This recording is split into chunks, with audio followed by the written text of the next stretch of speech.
जो backward class हैं उनका क्या रोल रहा है? क्या उनको नॉर्मल पार्टिसिपेटिंग जो प्रोसेस है उसमें उनको रोका गया है? क्या उनको उसके अंदर मौका नहीं दिया गया है?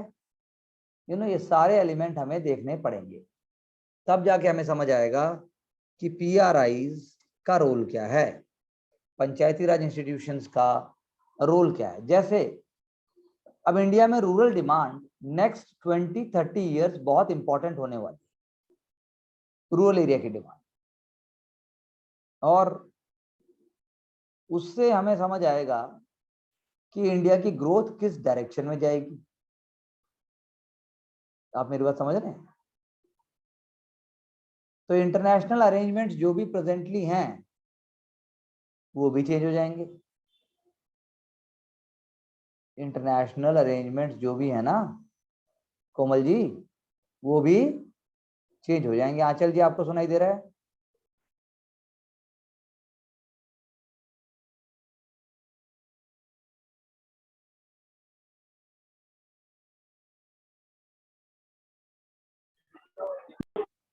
Okay, so I wanted to say कि भाई इंपॉर्टेंट रोल है पंचायती राज इंस्टीट्यूशंस का। जैसे अभी बंगाल में जो स्कूल जॉब्स का स्कैम हुआ है, उस करप्शन को भी हमें सोशियोलॉजिकल पर्सपेक्टिव से देखना है कि वो करप्शन आखिर हो क्यों रहा है, लोग क्यों तैयार हैं करप्शन को झेलने को, सोसाइटी में उससे कैसा रिसेंटमेंट आता है। समझ रहे हैं मेरी बात को आप? ये सारे एलिमेंट हमें देखने पड़ेंगे, तब जाके आप जो है उसको वैल्यू कर सकते हो, बिना उसके आप वैल्यू भी नहीं कर पाओगे। दूसरा सबसे इंपॉर्टेंट बात क्या है कि जब हम आंसर राइटिंग तो बाद में हो जाएगी, लेकिन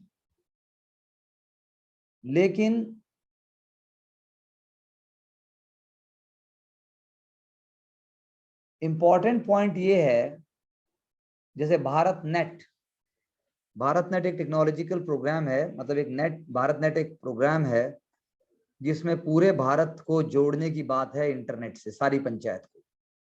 ये वर्ल्ड का लार्जेस्ट रूरल ब्रॉडबैंड नेटवर्क है वो। हमारे यहाँ अगर तकरीबन 2.5 लाख ग्राम पंचायत हैं, 2.5 लाख, तो सबके लिए वो जोड़ने की बात है। तो क्या ऐसी जगह सोसाइटी में और फॉलोइंग कुछ चेंज होगी? क्या ऐसी जगह पंचायती राज इंस्टीट्यूशंस का रोल और चेंज होगा? क्या वो मीडियम बनेंगे सक्सेस के? क्या वो मीडियम बनेंगे चीजों को बदलाव लाने के, या फिर जैसा चल रहा है वैसे ही चलता रहेगा? क्योंकि आप दोनों भी रूरल बैकग्राउंड से बिलोंग करते हो, तो कोमल पहले आप बताइए, आपने पंचायत का क्या रोल देखा है, या आपके हिसाब से क्या रोल होना चाहिए? सर ये जो गांव में जैसे छोटे छोटे इशू होते हैं, जैसे उनको सॉल्व करने के अरे लिए छोटे छोटे इशू, क्या से छोटे इशू, सारे छोटे इशू हैं हिंदुस्तान में। आपस में लड़ाई हो जाती है किसी से। ओ माय गॉड, आपस में लड़ाई, और वो तो पंचायत सॉल्व करती है। और सर जैसे रोड के लिए भी बोल देते हैं सर, हाँ, गांव में जैसे रोड बनाने के लिए उसके लिए भी बोल देते हैं सर। Infrastructure, yes sir. क्या करते हैं रोड के लिए? बनने नहीं देते हैं। नहीं सर, बोल देते हैं कि भाई उनके पास, मतलब वो आगे बोलते हैं। हाँ, तो यार तुम अखबार पढ़ रही हो 1 साल से, भाषा थोड़ा सा ढंग से पुटअप करो ना। मैं तुम्हारी भावना समझ रहा हूं, लेकिन फिर भी बोलो बोलो। देखो बोलोगे नहीं जब तक कुछ आएगा नहीं, और हर कोई एक पहले कोई नहीं बोल पाता, सबको सीखना पड़ता है बोलना। मुझे तुम्हें सरपंच बना रहा हूं, अगर मैं, तुम सरपंच बन गई कोमल जी, अरे कोमल जी सरपंच, 3 ऐसी चीजें बताओ जो तुम करोगी एज ए सरपंच। क्या सर? अरे एक बार में तो, अपने गांव का सरपंच बनकर तुम 3 क्या चीजें करोगी जिससे देश बदलेगा। एक तो सर चाइल्ड मैरिज करूंगी, चाइल्ड, चाइल्ड मैरिज के लिए। वेरी गुड, चलो चाइल्ड मैरिज रोकोगी। दूसरा, और सर एक सर मैं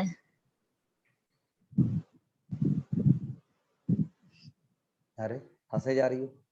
सर एक रोड कंस्ट्रक्शन के लिए सर मैं। Rural connectivity. Yes sir. और हो रही है सर, पर लेकिन कुछ कुछ एरिया में वो इशू क्रिएट कर देते हैं कि भाई नहीं, यहाँ पे रोड नहीं बनेगा, ये हमारी प्रॉपर्टी है। इंक्रोचमेंट। और और सर जो डोमेस्टिक वायलेंस होता है ओ उसको। माय गॉड, वाह भाई वाह, तुमने चारों पॉइंट अच्छे बोले, अब इन्हीं को आंसर में लेके आना होता है। अब बताओ तीनों पॉइंट। अब इसी को 150 वर्ड में अगर तुम लिख दो और साथ में सोशियोलॉजी की टर्मिनोलॉजी यूज कर दो तो आंसर बन गया बस।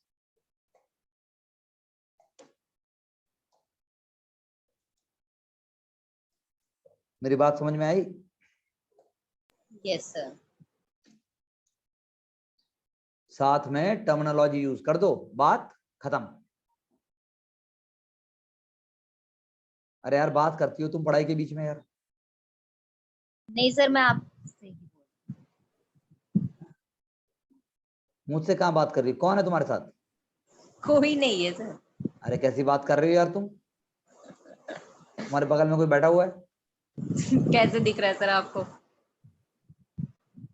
अब ये तो नहीं कहेंगे कि हम बम बम बोले हैं, लेकिन दिखाई सब देता है। भाई है सर साइड में। हैं? भाई है सर साइड में। छोटा कि बड़ा?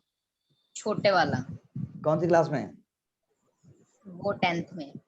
हाँ तो कोई नहीं, उसको सुनने दो, लेकिन तुम डिस्टर्ब मत हो। तो भाई अब पंचायती राज अगर आप देखोगे इतने वर्षों में भारत ने क्या किया, क्या चेंज आए, आई थिंक यही सब चीजें आनी चाहिए। अब ये तो आप केस स्टडीज उठाओ और मुझे बताओ, जैसे गांव के अंदर आशा वर्कर के रोल क्या रहे हैं।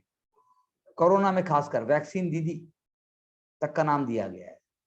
गांव के अंदर स्मार्ट आंगनवाड़ी कैसे बन रही है, गांव के अंदर सेल्फ हेल्प ग्रुप महिलाएं कैसे काम कर रही हैं, ये करना है बेसिकली आपको। बात समझ आई कि नहीं आई? हाँ, यस सर। बस इतना करना है।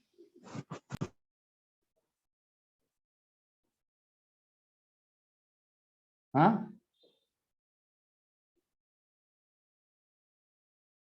ये आंगनवाड़ी वर्कर भी सर ऐसे ही होते हैं। हाँ, ये सर अपना बेनिफिट ज्यादा देखते हैं। देखो ऐसे हम सिनिकल होके नहीं देख सकते।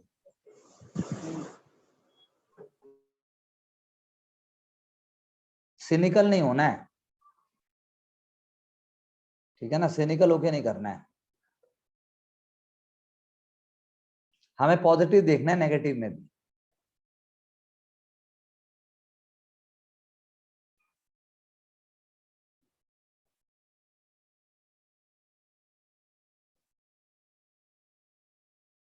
और उसके बाद देखना है कैसे, मैं तुम्हें अभी एक आर्टिकल शेयर करूंगा, कैसे गुजरात के अंदर डिस्ट्रिक्ट डेवलपमेंट ऑफिसर जो था डीडीओ, उसने जो है हेल्प की, और सेल्फ हेल्प ग्रुप्स को कैसे काम करने के लिए उसने एक वो बनाया।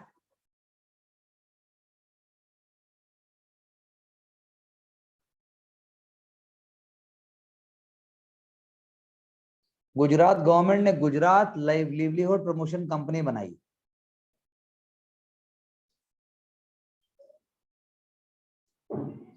सर आपने वो कल जो उसने चैट बॉक्स में आर्टिकल डाले थे वो वाला नहीं शेयर किया सर आपने, तो फिर वो आर्टिकल भी नहीं पढ़ पाया। आज कर तो दिए मैंने, वो असल में पता नहीं अब कल। Please check today, I have done this again. आज कल कर लेना, आज कर लेना। और जो पहले दिया था वो, हाँ सर, वो तो एक आर्टिकल दिया था आपने, वो वाला तो कर लिया था। अभी आज चेक करो, मैंने आज डाल दिए हैं। नहीं डाला सर। अरे आप देखो तो एक बार टेलीग्राम ग्रुप।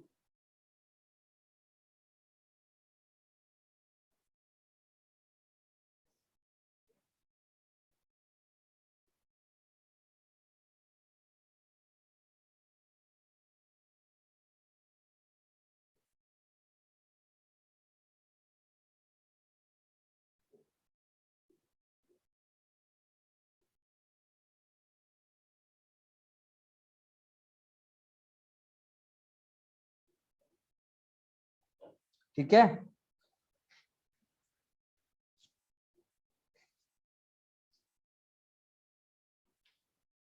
तो अब जो मैं आपको एग्जांपल दे रहा हूं तो वो एग्जांपल है कि कैसे चीजें बदलती हैं। इसमें आप एनएलआरएम का भी रूल लेके आओगे।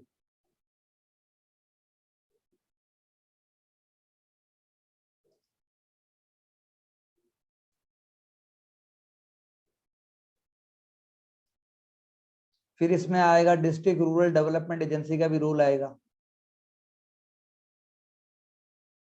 अपने आप आपको जो है सोशियोलॉजी के की एंगल्स मिल जाएंगे।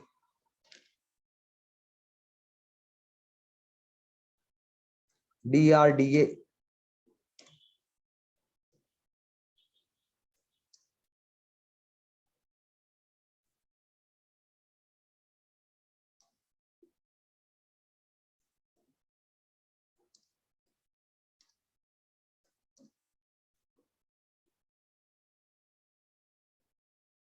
ये बात समझ रहे हो? Yes sir.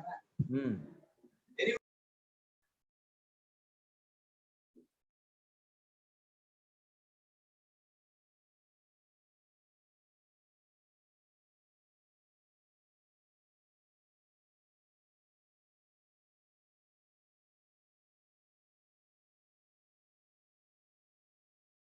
मैं एक आर्टिकल है उसका लिंक डाल देता हूं।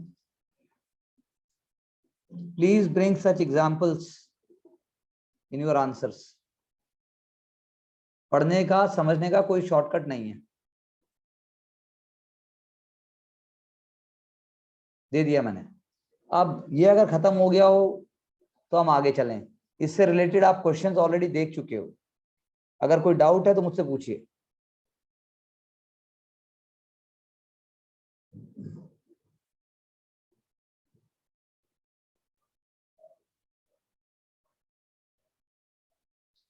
आंचल, आप क्या पूछ रहे हो? बात करके पूछो।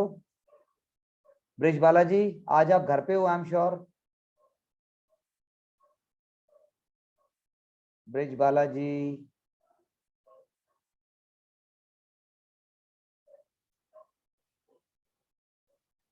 ब्रिज बालाजी, आंचल,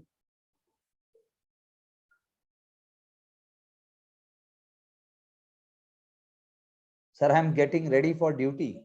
देखा, लेकिन मैंने पता लगा लिया ना आप घर पे हो। सर आपको कैसे पता चलता है कौन क्या कर रहा है? मैं हूं, हम हैं। कैसे सर? हम हैं। जिस कॉलेज में तुम पढ़ते हो उस कॉलेज के हम प्रिंसिपल रह चुके हैं।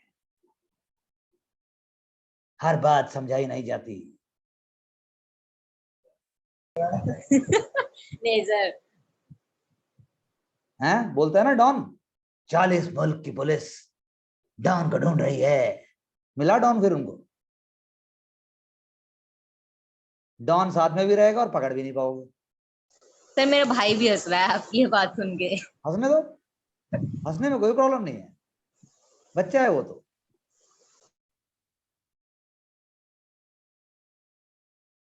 पर तुम ये बताओ जो मैं कह रहा हूं वो है कि नहीं है? नहीं सर, आप पहले ये बताओ आपको कैसे पता चलता है? अरे भाई बोलो ना, हम है, हम जो कहेंगे वही होगा। अब तुम या तो आम खा लो या गुठली गिन लो। नहीं सर, वो आपको एक्सपीरियंस से। क्या कह रही हो आंचल? आंचल ने कुछ कहा, क्या बोला आंचल, दोबारा बोलो। Sir experience. Experience, yes. क्या कह रहे हैं सर आंचल? एक्सपीरियंस। जब तुम 2 लाख बच्चों से तुम्हारे जैसे मैं बात कर चुका हूँ ना, तो तुम्हें पता लग जाएगा। तुम जैसे बच्चों से मैंने 500 के एक एक ग्रुप में बात की है और बता दिया है। इसलिए सर आपको पता चल जाता है कौन बच्चा क्या कर रहा है और क्या नहीं। बच्चा क्या कर रहा है नहीं, अगले 5 साल में क्या करेगा ये भी बता देते हो सर आप। और क्या बता ही रहे हैं। तो अगला टॉपिक अब हम ले लेते हैं इसमें। ये क्वेश्चन जब तुम्हें आएंगे जब देख लेंगे। एक अगर मैं बात करूं छोटी सी, सेक्युलराइजेशन, वो हमने डिटेल में अभी डिस्कस किया था, अभी अभी किया है, लेकिन क्योंकि यहाँ पर दोबारा है वो टॉपिक वो हल्का सा, तो सेक्युलराइजेशन का प्रोसेस एम.एन. श्रीनिवास ने बड़ा अच्छा बोला है। उन्होंने बोला है कि जो पहले रिलीजियस रिगार्ड किया जाता था, लेकिन सोसाइटी में डिफरेंशिएशन के एस्पेक्ट जब बढ़ते चले गए, इकोनॉमिक, पॉलिटिकल, लीगल, मोरल जो रिलेशंस थे वो बदलते चले गए, उस डिफरेंशिएशन के कारण जो है सेकुलराइजेशन का भाव भी बदलता चला गया। यानी जो चीज पहले रिलीजियस कहलाई जाती थी, वो मान लो वैसी माननी बंद कर दी जाए, प्रोसेस ऑफ डिफरेंशिएशन बढ़ता चला जाए, सोसाइटी के इकोनॉमिक, पॉलिटिकल, लीगल, मोरल सारे एस्पेक्ट बढ़ते चले जाए, तो समझ लो कि सेकुलराइजेशन बढ़ रहा है। यानी कि रिलीजन का नोशन क्या है, और जो इंस्टीट्यूशंस हैं रिलीजियस इंस्टीट्यूशंस या बाद के, उनके अंदर डिफरेंशिएशन बढ़ते चले जाए। तो सेकुलराइजेशन एक प्रोसेस है, सेकुलराइजेशन एक प्रोसेस है जो कि वेस्टर्नाइजेशन के अंदर घुस गया है। उसको वेस्टर्नाइजेशन एक बड़ा कॉन्सेप्ट माना जाता है और सेकुलराइजेशन उसके अंदर ही माना जाता है, लेकिन वेस्टर्नाइजेशन एक बहुत ब्रॉड टर्म है। समझ आई मेरी बात कि नहीं आई? वो हम डिटेल में कर ही चुके हैं, रिलीजियस, सेकुलर, स्टेट, हम सारी चीज कर चुके हैं। इंडियन सेकुलराइजेशन, वेस्टर्न सेकुलराइजेशन, हम वो सारा देख चुके हैं। उसमें अगर अभी भी कोई डाउट है तो पढ़ के पूछना, जो बताया गया है उसके नोट्स बनाइए, उसको 2 बार सुनिए, उसको याद कीजिए, समझिए और फिर पूछिए। ठीक है?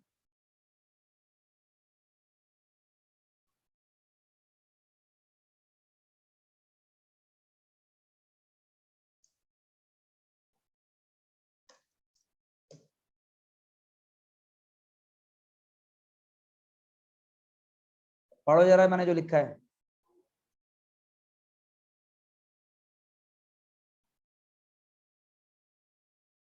क्योंकि हमें ये समझना पड़ेगा, हमारी सोसाइटी ट्रांजिशन स्टेज में है।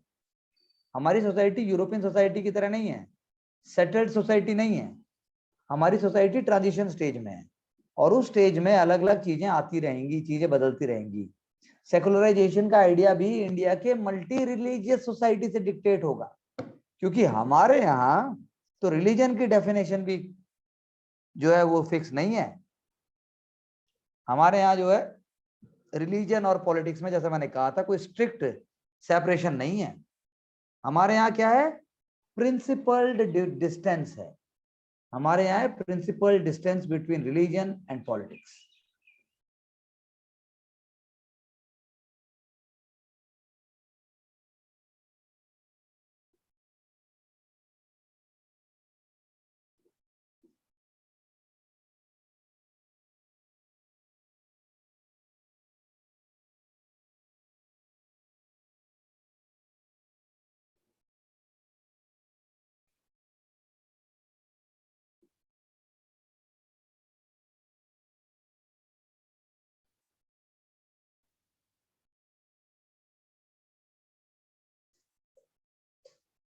पढ़ो इसको, समझो इस बात को। पहले मैं सब एक्सप्लेन कर चुका हूं वैसे प्रीवियस लेक्चर्स में, लेकिन I am giving you one minute again so that you can understand.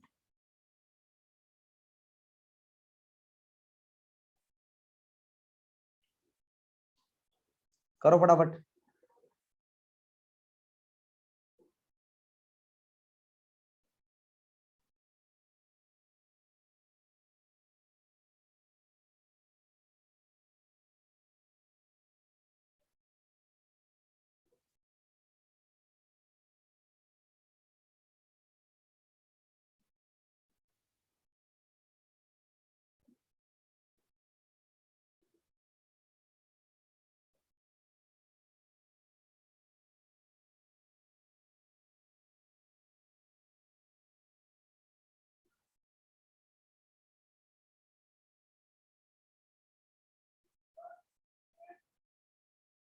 आंचल जी आप भी पढ़िए और पूछिए, ब्रिजबाला जी आप भी।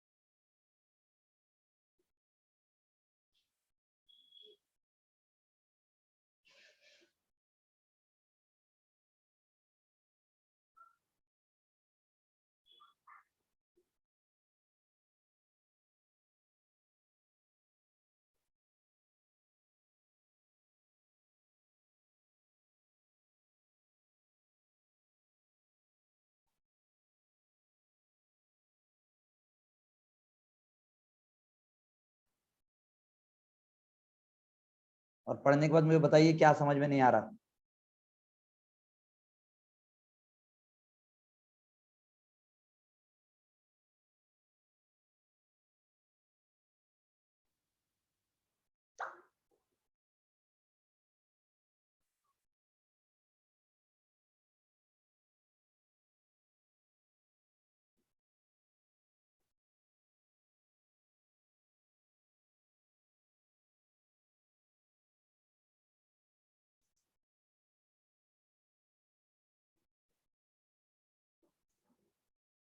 डन।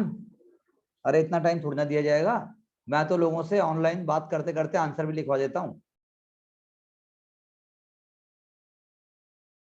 पूछिए पूछिए, फटाफट डाउट पूछिए।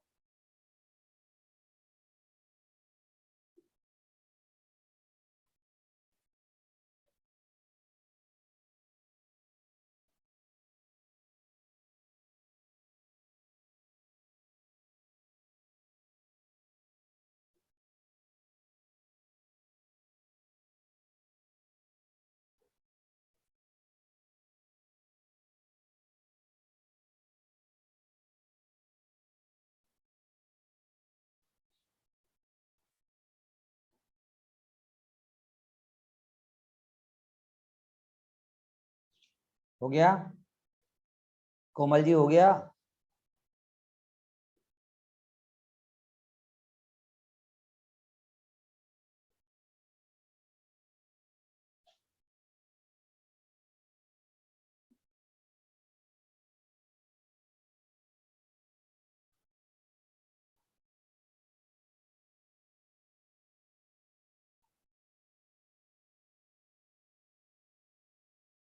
आंचल जी आपका हो गया?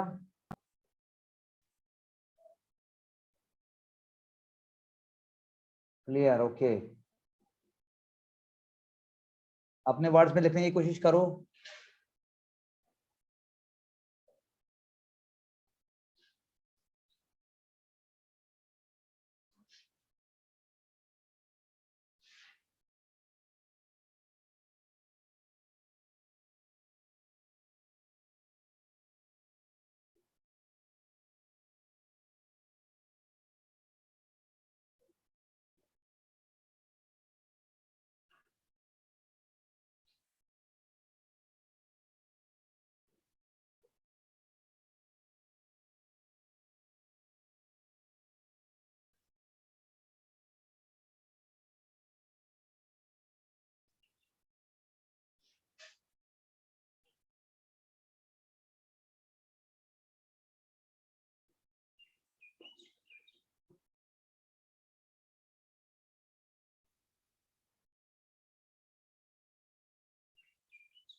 चलिए मैंने बहुत टाइम दे दिया, अब मैं और टाइम नहीं दे सकता, तो अब हम आगे बढ़ते हैं। तो भाई इंडियन सोसाइटी जो है टॉलरेंट है, इंडियन सोसाइटी ने नेशनलिज्म को मूव किया है, ऑर्थोडॉक्स व्यू भी रहे हैं यहाँ पर। हमने ज्योतिबा फुले साहब को भी पढ़ा, हमने गांधी जी को भी पढ़ा, हमने दयानंद सरस्वती को भी पढ़ा, हमने मार्क्सिज्म को भी पढ़ा। हमारा कॉन्स्टिट्यूशन और पार्लियामेंट्री जो डेमोक्रेटिक फ्रेमवर्क है वो लिबरल है, प्लूरल है।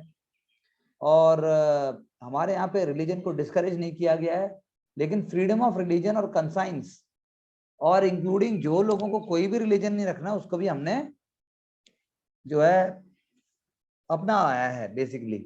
लेकिन रिलीजियस स्ट्राइफ और रिलीजियस कम्युनिटीज का दूसरी कम्युनिटी को ओवरवेलम करना और दूसरे का ये मानना कि मैं इनके साथ नहीं रह सकता, ये भी एक प्रॉब्लम रही है। फंडामेंटलिज्म और कम्युनलिज्म हमने वो दोनों भी किए। इसीलिए हमारे यहाँ क्या है, सर्वधर्म संभाव। मैंने उस दिन भी ये बात कही।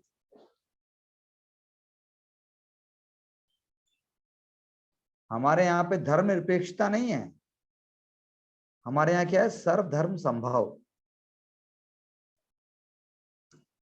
क्यों कोमल जी, सर सुना है ना सर्वधर्म संभाव, या भी नहीं सुना? इसको यूज करना है हमें आंसर। यानी हम धर्मनिरपेक्ष क्यों नहीं है? हम धर्मनिरपेक्ष इसलिए नहीं है कि हम धर्म को हटाना नहीं चाहते कि ये धर्म नहीं, ये धर्म नहीं। हम कह रहे हैं सब कुछ संभव है, सर्वधर्म संभव। फिर उसके बाद जो है हमारे यहाँ जो है सेकुलरिज्म का एक उल्टा जो भाव होता है वो कम्युनलिज्म है। यानी कम्युनलिज्म नहीं है पसंद, लेकिन सेकुलरिज्म है। तो सेकुलर पर्सन जो है वो ये नहीं कहेगा कि ये रिलीजन पसंद नहीं है, ये रिलीजन अच्छा है, ये रिलीजन बुरा है।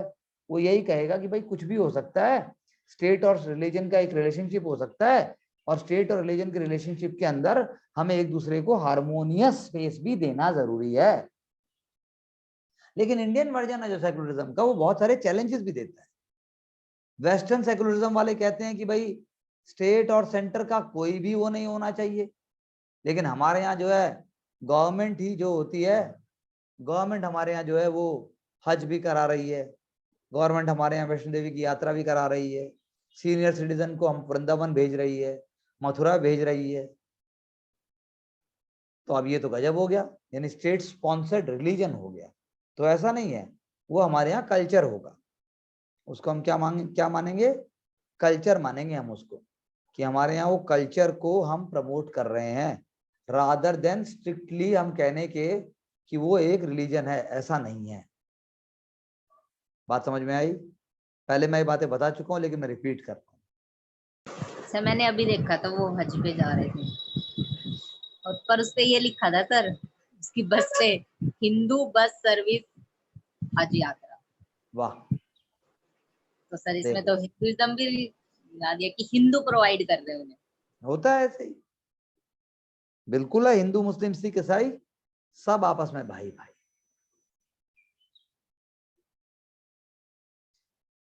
तो सेकुलरिज्म जो है इतना इंडियन स्टेट का कि भाई सारे फेस्टिवल की जो छुट्टियां होती है हमारे यहाँ सब होती है। ईद की छुट्टी होती है हमारे यहाँ, दिवाली की छुट्टी होती है हमारे यहाँ, गुरु नानक देव की छुट्टी होती है। हमारे यहाँ कल्चर अलग है। वर्ल्ड में कहाँ है इतनी छुट्टियां? बताओ, वर्ल्ड में कौन सी ऐसी कंट्री है जो जन्माष्टमी की भी छुट्टी हो रही है, महाशिवरात्रि की भी हो रही है, ईद की भी हो रही है, दशहरे की भी हो रही है, दिवाली की छुट्टियां हो रही हैं। दशहरे की छुट्टियां कॉन्सेप्ट है अपने आप में, दशहरा हॉलीडेज। वरना वर्ल्ड में छुट्टियां कैसे होती हैं? गर्मी और सर्दी, बस हो गया जी। पूरा वेस्टर्न वर्ल्ड न्यू ईयर पे बंद हो जाता है 10 दिन के लिए, 15 दिन के लिए।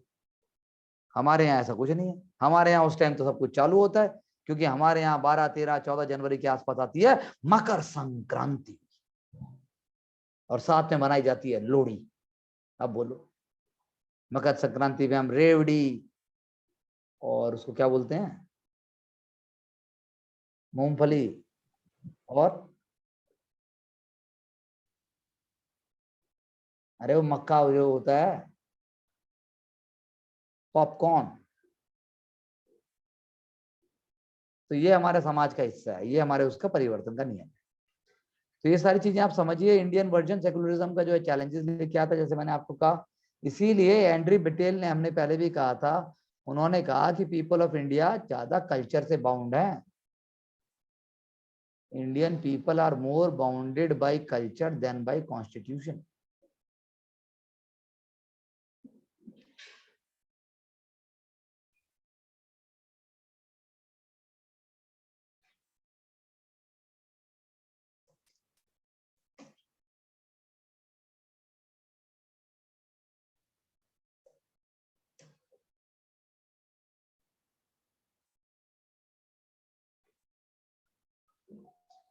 ठीक है जी। अब बात करते हैं देखिए सोशल मूवमेंट्स की। तो सोशल मूवमेंट हम जो है मॉडर्न इंडिया में कर चुके हैं पूरी की पूरी। मैं आपको उनके वीडियोस दिलवा दूंगा, we can relate with that. बाकी जो सोशियोलॉजिकल एस्पेक्ट जो नहीं हुए हैं वो मैं अभी करा देता हूं। कोई डाउट तो बताओ।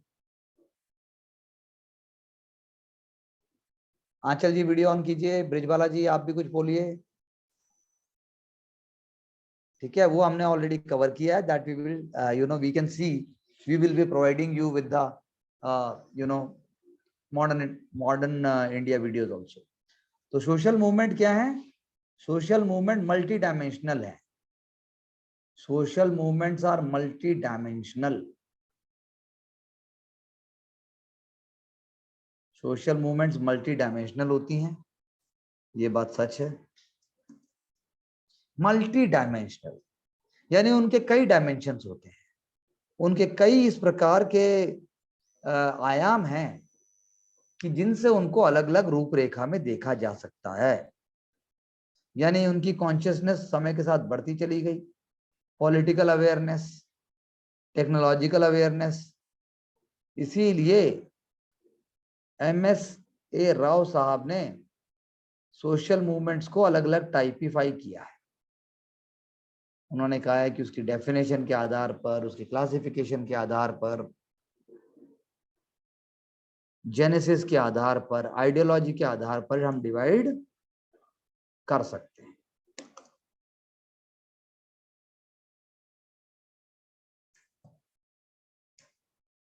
ठीक है, लेकिन सोशल मूवमेंट के 3 फीचर हैं बहुत बड़े बड़े। एक सबसे पहली बात, सोशल रिफॉर्म मूवमेंट जो है कलेक्टिव मोबिलाइजेशन करती है। सत्य है ये बात। सोशल चेंज तो ला ही रही है, लेकिन वो जेनरिक वर्ड हो गया। उनकी एक आइडियोलॉजी होती है।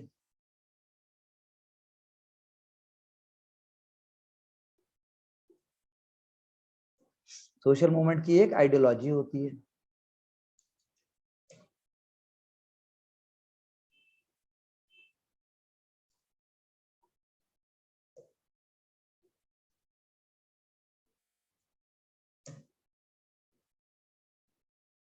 ठीक है, तीसरा, सोशल मूवमेंट के अंदर ओरिएंटेशन ऑफ चेंज होता है।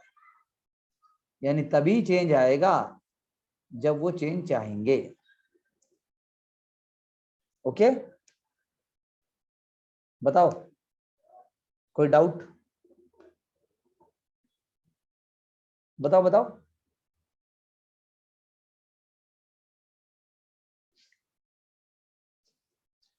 तो 4 चीजें बड़ी इंपॉर्टेंट है ये।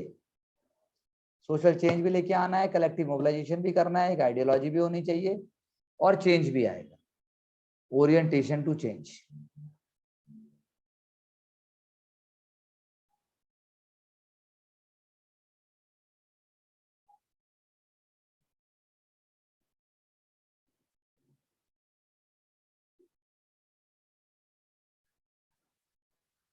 तो इसीलिए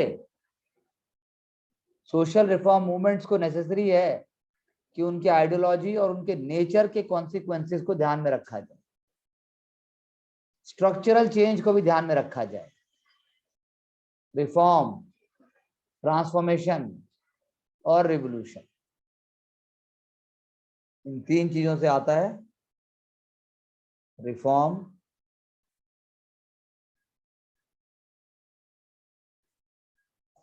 transformation and revolution.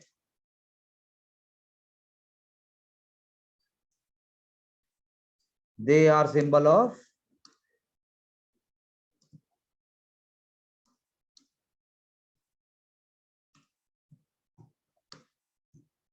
Structural change. ठीक है, उसके बाद जो है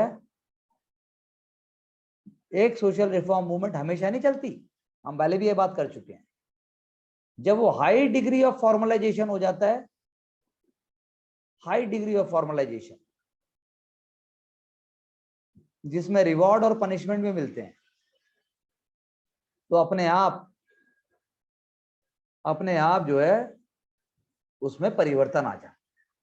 high degree of formal organisation, गलती करोगे सजा मिलेगी, अच्छा करोगे रिवॉर्ड मिलेगा, एक मैकेनिकल अप्रोच आ जाती है। तो उसके बाद जान लीजिए कि जो मूवमेंट है वो सोशल मूवमेंट नहीं रह जाएगी। राव साहब का कहना है कि बहुत सारे क्लासिफिकेशन हो सकते हैं, जैसा मैंने कहा, और स्ट्रक्चरल चेंज की बात भी उन्होंने की। फॉर एग्जाम्पल SNDP योगम और Mahar movement. Mahar movement was linked with doctor Ambedkar also, आप गूगल कीजिएगा। जो भी मैं आपसे क्वेश्चन फॉर्म में बोल रहा हूं उनको क्वेश्चन फॉर्म में ही समझ के उन पे काम कीजिए।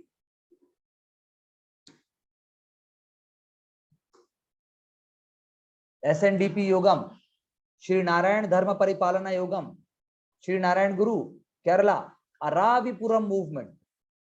क्या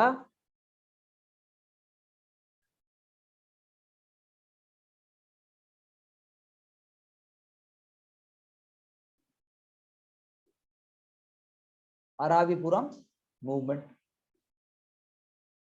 समझ आई बात?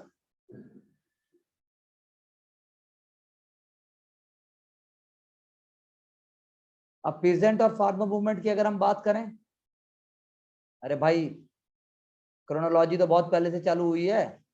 बताओ कोमल, कहाँ जाओगी तुम बैक में उसके लिए क्रोनोलॉजी के हिसाब से? सर ये भक्ति मूवमेंट और सूफी मूवमेंट। अरे पेजेंट मूवमेंट के, पेजेंट मूवमेंट। हाँ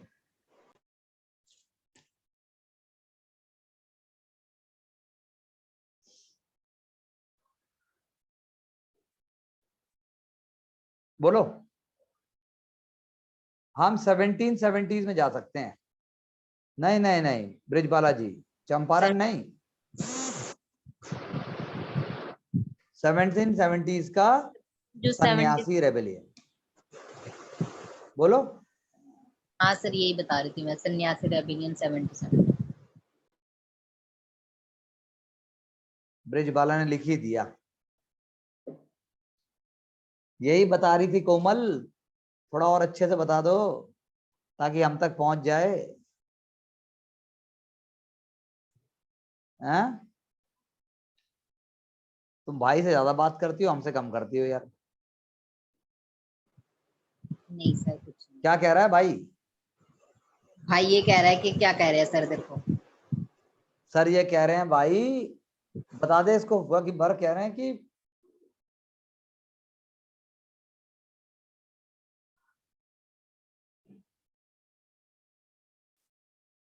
तो पीजेंट मूवमेंट स्टार्ट होती है सन्यासी रेबेलियन से, Wahabi uprising, Santhal uprising, indigo revolt, Champaran Satyagraha, Bardoli Satyagraha, Moplah rebellion, Telangana movement, Naxalbari movement north east में, फिर और एग्रीकल्चर के लिए 3 मूवमेंट, जो एग्रीकल्चर के 3 कानून थे। ये सब कुछ क्या है? पेजेंट मूवमेंट के अलग अलग रूप हैं ये।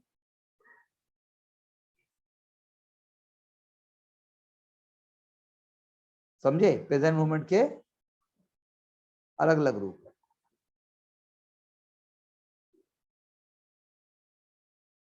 अब पेजेंट शब्द का भी अलग अलग मतलब है।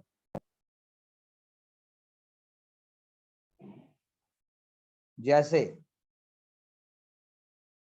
आनंद चक्रवर्ती जी ने इसको कहा, ये क्लास नहीं है, ये क्या है? Under class. Under class. Javed Alam ji ने कहा नहीं नहीं भाई नहीं, इसके अंदर कास्ट फीचर्स भी हैं, रीजनल वेरिएशंस के हिसाब से इसमें क्या है? Caste features. ये जावेद आलम जी ने कहा। अलग अलग लोगों ने अलग अलग बातें कही। पेजेंट्री के डिफरेंट रीजन्स हैं, डिफरेंट सोशियो इकोनॉमिक बैकग्राउंड है, डिफरेंट मोड ऑफ प्रोडक्शन है। मोड ऑफ प्रोडक्शन भी डिफरेंट है, जैसे feudal, semi feudal, capitalist. Green revolution के अंदर बहुत सारा ऐसा भी किसान है जो बहुत हाई उसमें आएगा, इसीलिए उसको कहा गया कैपिटलिस्ट भी है, फ्यूडल सेमी फ्यूडल तरीके भी हैं। मॉडर्न टेक्नोलॉजी का प्रयोग नहीं हो पाता क्योंकि हमारी जो खेत हैं वो फ्रेगमेंटेड हैं, there is fragmentation of land.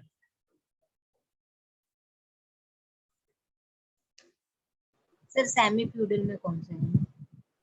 Semi feudalism का मतलब होता है ना तो कंप्लीटली सामंतवादी सोच है और ना कंप्लीटली प्रोग्रेसिव है। जैसे आज का हरियाणा, ना वो पूरी तरह से मॉडर्न है ना वो पूरी तरह से फ्यूडल है। तो सेमी फ्यूडल का मतलब कि लड़की को घर से बाहर तो जाने देंगे लेकिन अपनी मन मर्जी का काम नहीं करने देंगे। पहले बाहर भी नहीं जाने देते थे। लड़की को बात तो करने देंगे लेकिन लड़की को घर में डोमिनेट नहीं करने देंगे। लड़की को पढ़ाएंगे तो सही लेकिन इसका मतलब ये नहीं है कि उसको लड़कों से भी बात करने देंगे और रात को देर से भी आ जाएगी और चाउमीन पिज्जा भी रोज खाएगी। जो ऐसे एटीट्यूड्स हैं लिबरल, बहुत लिबरल, वो नहीं देंगे। अल्ट्रा लिबरल एटीट्यूड नहीं देंगे। ये हो गया सेमी फ्यूडल सोसाइटी।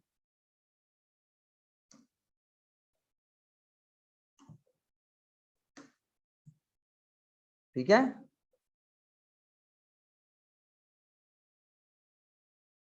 लेकिन अब ऐसे ही है।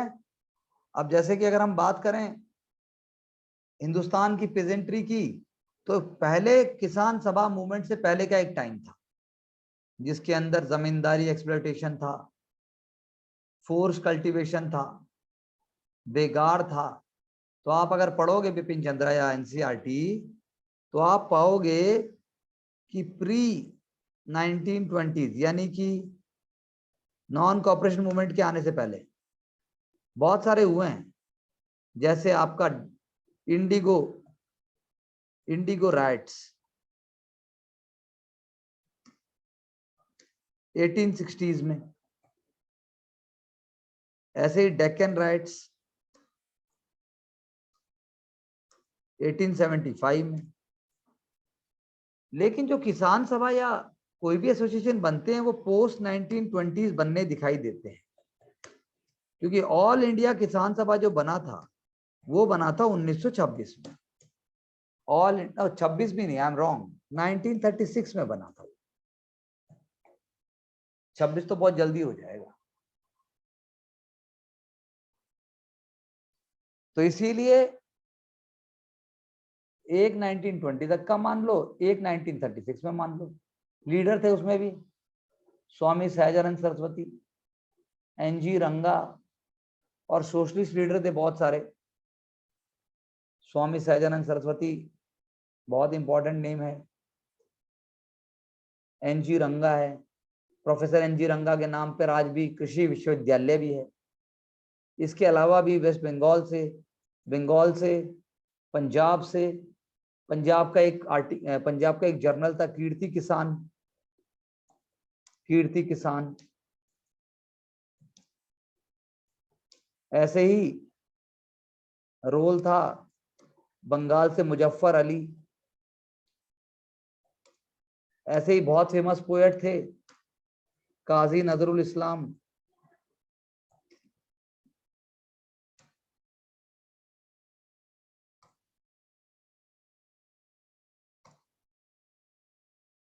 ठीक है।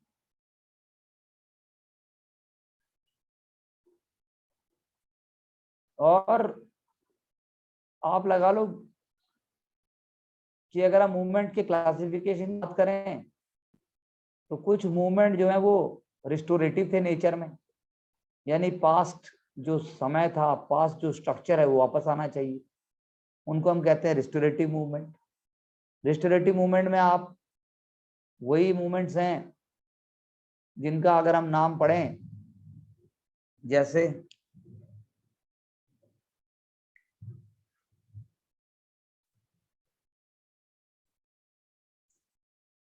जैसे पागलपंथी रिवोल्ट, फरेजी मूवमेंट, सन्यासी रेबेलियन, ये हो गए। उनका काम था पुरानी ग्लोरी को दोबारा रिवाइव करना, पीजेंट की हार्डशिप्स को खत्म करना। ये हो गया रिस्टोरेटिव। कुछ एथनिक थे नेचर में, जैसे संथाल, खोंड जो ट्राइबल हैं, उनका मोबिलाइजेशन जो था वो एथनिक लाइंस के ऊपर था, अपने लोगों को इकट्ठा और एकजुट करना था।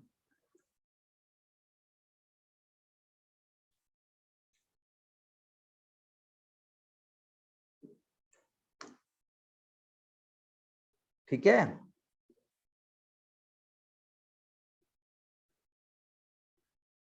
एथनिक मूवमेंट्स, जैसे मैंने कहा Santhal rebellion, Khond rebellion,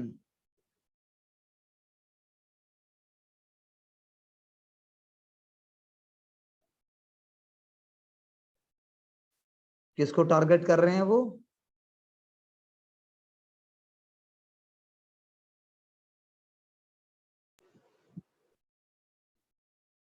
British revenue policies.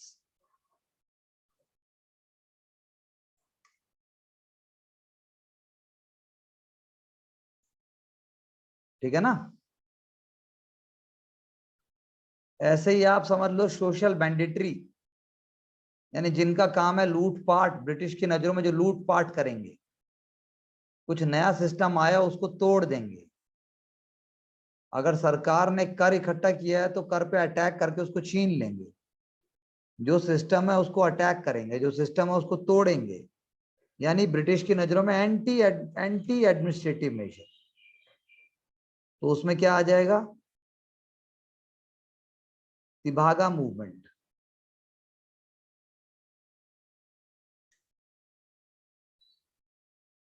Ekka movement,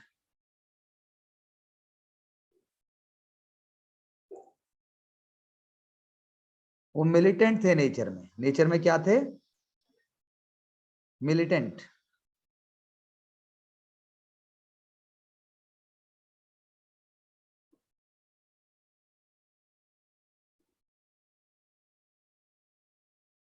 और लीडर्स कैसे थे उनके? जैसे स्वामी सहजानंद सरस्वती, वही बहुत टाइट थे, वही बहुत रेडिकल थे। मदारी पासी, एक्का मूवमेंट है, एक्का।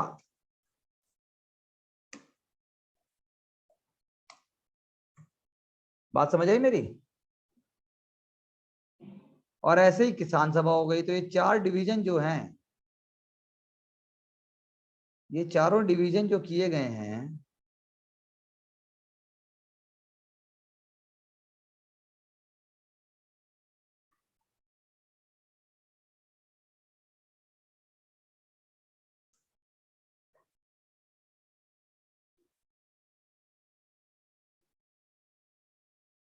ये चारों डिवीजन इस तरीके से किए गए हैं ताकि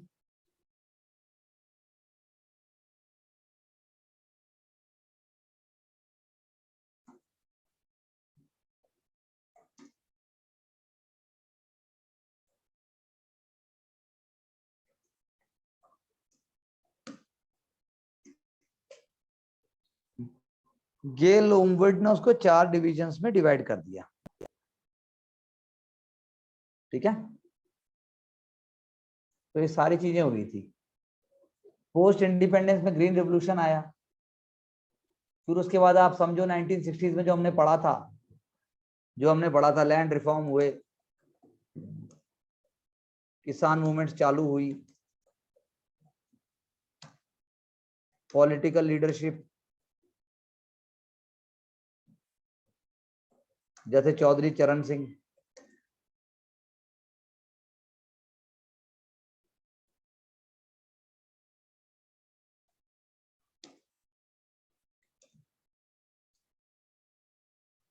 ये सारी चीजें हमें अपने उसमें लेके आनी पड़ेंगी, अपने अंडरस्टैंडिंग में। ऐसे ही आपके नक्सलिज्म राइज हुआ, पीपल्स वॉर ग्रुप बना, आज भी मओइज्म की बात होती है, लेफ्ट की बात होती है, पैरेलल कोड बने, और नर्मदा बचाओ आंदोलन, टिहरी डैम, रिवर लिंकेज के लिए हुआ। तो ये सारी चीजें होने लग गई। मेधा पाटकर ने किया। आप मेरी बात समझ रहे हो? मेधा पाटकर। लेकिन अब समय बदलता चला गया, चीजें होती चली गई। और आज की डेट में एनवायरनमेंट के लिए हमारे पास कानून है, हमारे पास उसके लिए एक सिस्टम है। इसलिए ग्रीन रिवॉल्यूशन के बाद जो भी मूवमेंट हुई उसको हम कहते हैं new farmer movements. New farmer movements, Dhanagare उनको क्लास मूवमेंट कहते हैं, वो हम पढ़ा था हमने पहले भी। धानागरे ने उनको क्लास मूवमेंट बोला क्योंकि उसका कहना है जो आम किसान है यार, वो तो उसका पार्ट है ही नहीं, आम किसान उसका पार्ट नहीं है।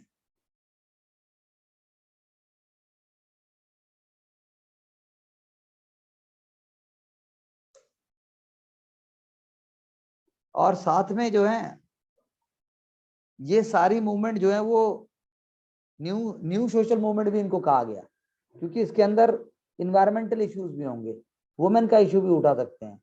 और जे लॉम्बिर्ड ने उनको इनके बारे में सोचा कि ये रिएक्शन है, स्टेट और सेंटर का जो रिलेशनशिप है, स्टेट और मार्केट का जो आपस में जो कोलैबोरेशन है, एक्सप्लॉयटेशन है, वो दिखाता है, उसकी फ्रस्ट्रेशन दिखाती है कि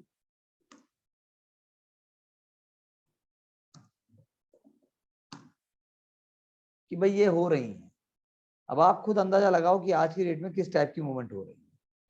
प्रॉफिटेबल हुआ, चीजें हुई, जैसे भारतीय किसान यूनियन आया, महेंद्र सिंह टिकैत का रोल आया, शेतकारी संगठन, शेतकारी संगठन जो है वो महाराष्ट्र में है, शेतकारी संगठन,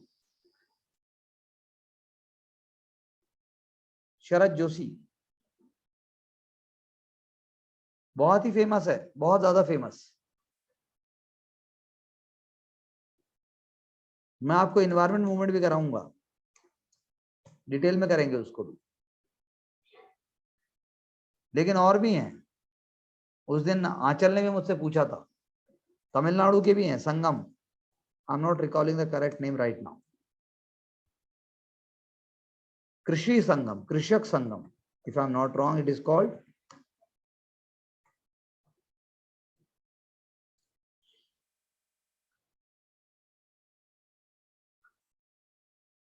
लेकिन वही है, लैंड रिफॉर्म ठीक से नहीं हुए, ग्रीन रेवोल्यूशन के डिस्पैरिटीज बढ़ी, एमएसपी चाहिए, फ्री इलेक्ट्रिसिटी चाहिए, सोशल सिक्योरिटी पुअर है, लैंड फ्रेगमेंटेड है, वाइडर रिसोर्स बेस है, और पीजेंट मूवमेंट जो है डिप्रीवेशन को दर्शाती हैं, आइडियोलॉजी है एक तरीके से, जनरली ऑर्गेनाइज्ड हैं लेकिन अनऑर्गेनाइज्ड भी हैं, इसीलिए कई बार स्ट्राइक भी करती हैं। तो हमें देखना है कि ये कैसे हो सकती है। ये जो जो जो फार्मर मूवमेंट है वो आज के टाइम पे डब्ल्यूटीओ के राइट्स को लेते हुए, फार्मर्स के राइट्स को लेते हुए, वुमेन के रोल को लेते हुए, और मॉडर्नाइजेशन को लेते हुए, और फूड सिक्योरिटी को भी लेते हुए हमारी आज की प्रेजेंट मूवमेंट कैसे सरवाइव कर सकती है, ये हमें देखना है। ठीक है, इसके बाद हम नेक्स्ट इंटरेक्शन में करेंगे women movements in pre independence India और women movement in India also. ये दोनों टॉपिक हम करके चलेंगे। पहले हम उस पर थोड़ा चर्चा करेंगे, हमारी प्रेसिडेंट भी अब तो वुमेन है, आप उस पर भी सर्च कीजिए। फिर हम बैकवर्ड क्लास मूवमेंट को देखेंगे, और बैकवर्ड क्लास देखने के बाद हम जो है इसका एक ओवरव्यू लेंगे, और साथ साथ में हम देखेंगे कि इन्वायरमेंट मूवमेंट जो मैं कह रहा हूँ उसको हम उसके बाद ले लेंगे, इन्वायरमेंट मूवमेंट को। फिर हम जो है एथनिसिटी और आइडेंटिटी मूवमेंट पे एक शॉर्ट नोट समझेंगे, और फिर फाइनली हम जो है अलग टाइप के कॉन्सेप्ट पे आ जाएंगे, अलग टाइप के टॉपिक पे आ जाएंगे। तो आई बिलीव आने वाले मंथ में फर्स्ट 2 वीक्स में हम, हो सकता है 2 या 3 वीक्स में हम अपना सिलेबस खत्म कर देंगे, and we will be over with it. बोलिए।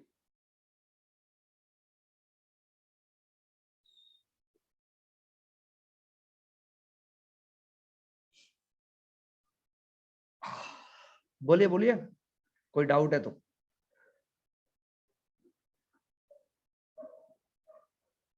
बोल नहीं रहे आप लोग।